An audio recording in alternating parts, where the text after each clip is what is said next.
Now, ladies and gentlemen, as you know, Tucker Carlson has been having some issues lately with appearances that he made almost 10 years ago on a radio show. Now, where he's talked in the past about having, issues like this so-called rapist is going to take care of somebody for the rest of their life. I mean, can you really charge him with rape? So he has a slight misunderstanding of rapists. And he also apparently, now, to be fair, this was 10 years ago. Of course, nobody would be talking about Iraq on radio anymore because nobody cares anymore. We've killed all these people.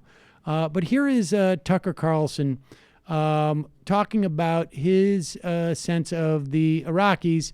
And these are clips that range from 2006 to 2008 or so.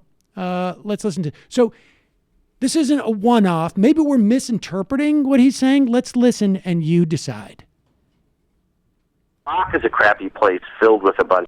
Iraq is a crappy place filled with a bunch of, semi-literate primitive monkeys. But I just have zero. Pause it for 1 second. Iraq is a crappy place filled with semi-literate monkeys. Now, I don't imagine there's a lot of people out there who need me to justify the statement that is incorrect and racist.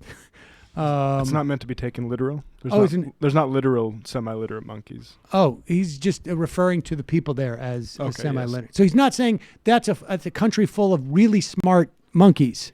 What he means is that because they are, we shouldn't go to war with them. So I don't agree, but maybe we could build a fucking alliance to end war. But I just have zero sympathy for them or their culture, a culture where people just don't use toilet paper or forks. Pause it for 1 second. I can tell you that in addition to using toilet paper and forks in Iraq, by 2006, it was quite clear there was no threat to this country whatsoever. There was our Defense Department, I believe by 2006, was releasing Defense Department numbers that we were responsible for the deaths of over 100,000 civilians. I imagine that number is significantly higher now on Defense Department numbers, which certainly were at the low end of assessments of how many hundreds of thousands of people civilians were killed. Never mind, I know by 2006, we were talking about 2 million displaced refugees, 2 million internally displaced, 2 million that were sent out of the country. But he has no sympathy for these people. He cheerleaded this war, too. I can tell you that right now. The American public, certainly by May 30th of 2006, was aware of all these things. That's why they, in part, got rid of the Republicans. And the way they treat women, I agree with you. Their culture is, but you're in their homeland. And you're over there as an American. Pause it. I will also say the way they treated women in Saddam Hussein's Iraq was probably one of the most progressive things about that regime. Yeah, I'm sure he cares a lot about the way they treat women. Indeed. And if they didn't have toilet paper in the Saddam era, but this because is of our sanctions. The co-host is saying this. Here's Tucker's response. American who they hate, and they want nothing more than the Americans off of their soil. So they're not going to play games. They can just shut the fuck up and obey, is my view. How could you salvage Iraq at this point? I don't, it's beyond our control. I mean, if somehow the Iraqis decided to behave like human beings or something. He'd need to say, look, I'm a bigot, okay? I'm a bigot. I don't like Islamic extremists. Like, if you are really heavily into Islam, I'm sorry, I don't care for you that much. And I don't care what that sounds like. You can call me a racist. You can call me whatever the fuck you want. And at this juncture, you could say that and not catch a lot of shit for it. You certainly could. I'd vote for you if you said that. White men have, they've contributed some, I would say, like creating civilization and stuff. I think they've done a pretty, I don't know, whatever. Right. White men created civilization. Thank you.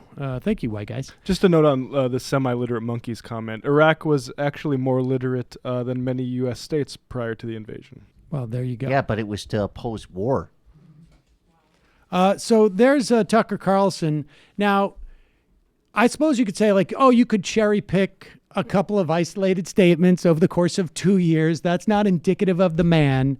These are incidentally statements that were made on public radio, commercial. You know, like I think it's not actually, in fact, public radio. Bubba the Love Sponge wasn't after Morning Edition. Publicly broadcasted radio. Really Let me just say that. Bubba the Love Sponge should go on NPR. Tucker Carlson's a scumbag. If Fox wants to maintain Tucker Carlson on their payroll, they can do so. But the folks who own Fox should be completely ostracized from society for allowing someone like that on their broadcast. I mean, that's just the bottom line.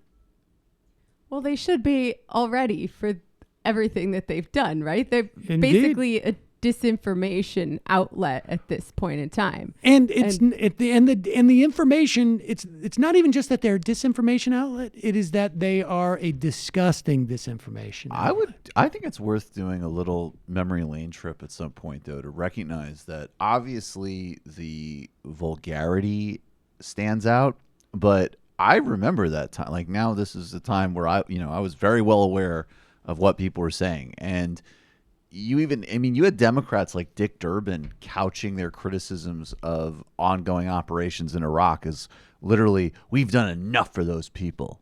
They need to clean up their own mess after we had invaded and killed hundreds of thousands of them. So obviously it stands out because of just how disgusting it is. But in that context of that time, there was just a uniformity. Well, that's the only way you can get out of. That's the only way you can get out of a war, right?